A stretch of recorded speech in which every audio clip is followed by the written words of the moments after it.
Hello viewers, welcome back to my channel S2V vlogs. ఈరోజు mutton keema balls ఎలా చేయాలో చేసి చూపిస్తాను. దీనికోసం ఒక 750 గ్రామ్స్ మటన్ కైమా క్లీన్గా వాష్ చేసుకొని వాటర్ అంతా పిండేసి డ్రైగా ఉండేలాగా ఇలా పక్కకు పెట్టుకున్నాను. దీనికోసం ఫస్ట్ మసాలా ప్రిపేర్ చేసుకుందాం. మసాలా కోసం ఒక మిక్సీ జార్ తీసుకొని దాంట్లోకి ఇలాంటి కొబ్బరి చిప్పలో హాఫ్ తీసుకొని చిన్న పీసెస్ కట్ చేసుకొని వేసుకుంటున్నాను. 2 ఇంచెస్ చెక్క, లవంగాలు, దీనికంటే పెద్ద సైజు ఉంటే ఒక 7 అలా తీసుకోండి. ఇవి చిన్న సైజు కాబట్టి 12 తీసుకుంటున్నాను. వేసి ఫస్ట్ గ్రైండ్ చేసుకొని ఫైన్ పౌడర్ చేసుకోండి. తర్వాత ఇదే మిక్సీ జార్లోకి ఒక 3 ఇంచెస్ అంత అల్లం చిన్నగా తరిగి వేసుకుంటున్నాను. తర్వాత చిన్న గార్లిక్ క్లోవ్స్ ఒక 20 వేసుకొని మళ్ళీ గ్రైండ్ చేసుకోండి. తర్వాత ఇదే జార్లోకి ఒక మీడియం సైజ్ ఆనియన్ చిన్నగా తరిగి వేసుకోండి. అలాగే ఒక హ్యాండ్ఫుల్ కొత్తిమీర ఇవి వేసి ఫస్ట్ గ్రైండ్ చేసుకోండి. ఒకవేళ ఫైన్ పేస్ట్ అవ్వకపోతే కొన్ని వాటర్ వేసుకోండి. వాటర్ ఎక్కువ వేయొద్దు, ఆయిల్ ఎక్కువ పీలుస్తాయి. మరి ఫైన్ పేస్ట్ అయ్యే వరకు గ్రైండ్ చేసుకోండి. ఇలా ఫైన్ పేస్ట్ చేసుకున్నాక దీంట్లోకి ఒక 1/4 స్పూన్ పసుపు, సాల్ట్, 1.5 స్పూన్ కారం పొడి, ధనియా పౌడర్ 1.5 స్పూన్ అన్నీ వేసి మిక్స్ అవ్వడం కోసం మరి ఒకసారి గ్రైండ్ చేసుకోండి.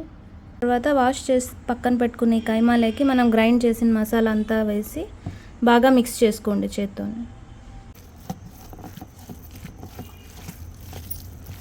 సో ఈ పప్పులో ఒక 15 స్పూన్స్ అన్నీ తీసుకొని నేను పౌడర్ చేసి పెట్టుకున్నాను. ఇలా మిక్స్ చేసుకున్నాక మసాలా అంతా వేసుకొని ఈ పప్పుల పౌడర్ వేసి అది ఫుల్ డ్రై అయ్యి మన ఆయిల్లో ఫ్రై చేసుకునే విధంగా అయ్యేటట్టు, ఫుల్ డ్రై అయ్యేటట్టు ఎంత అవసరమో అంత చూసుకొని కలుపుకోండి.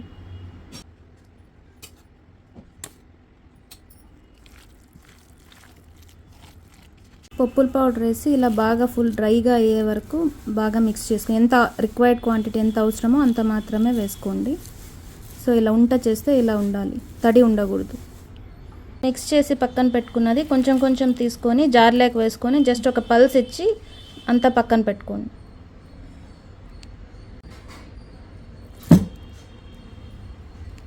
వన్ ఆర్ 2 పల్సెస్ ఇచ్చి ఇలా అయ్యాక పక్కన తీసుకోండి. అలా కొంచెం కొంచెం వేసుకొని మొత్తం అయిపోయే వరకు ఇలా జస్ట్ 1 ఆర్ 2 పల్సెస్ ఇచ్చి పక్కకు తీసుకోండి.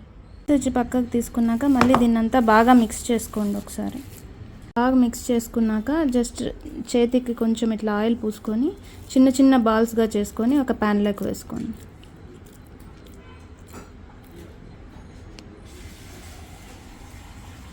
అన్ని బాల్స్ లాగా చేసేసుకున్నాక ఒక గ్లాస్ వాటర్ వేసి మూత పెట్టి స్టవ్ మీద మీడియం టు హై ఫ్లేమ్లో అడ్జస్ట్ చేసుకుంటా వాటర్ అంతా ఆల్మోస్ట్ డ్రై అయ్యే వరకు, ఫుల్ డ్రై కాదు ఆల్మోస్ట్ డ్రై అయ్యే వరకు కుక్ చేసుకోండి మూత పెట్టి. ఇలా ఫుల్ కుక్ అయ్యే వరకు కుక్ చేసుకోండి. మరీ ఫుల్ డ్రై కాకుండా కొంచెం ఇట్లా తడిగా ఉండే వరకు కుక్ చేసుకొని స్టవ్ ఆఫ్ చేసుకోండి. తర్వాత ఇవి ఆయిల్లో వేసి డీప్ ఫ్రై చేసుకోవాలి. ఒక పెనంలో ఆయిల్ వేసుకొని ఇప్పుడు మనం పెట్టుకున్న కైమాలను వేసి ఫ్రై చేసుకుందాం, డీప్ ఫ్రై.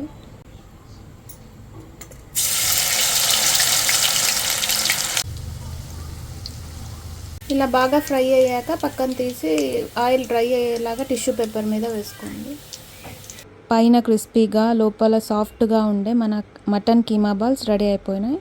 చాలా చాలా టేస్టీగా ఉంటాయి. డెఫినెట్గా ట్రై చేసి చూడండి.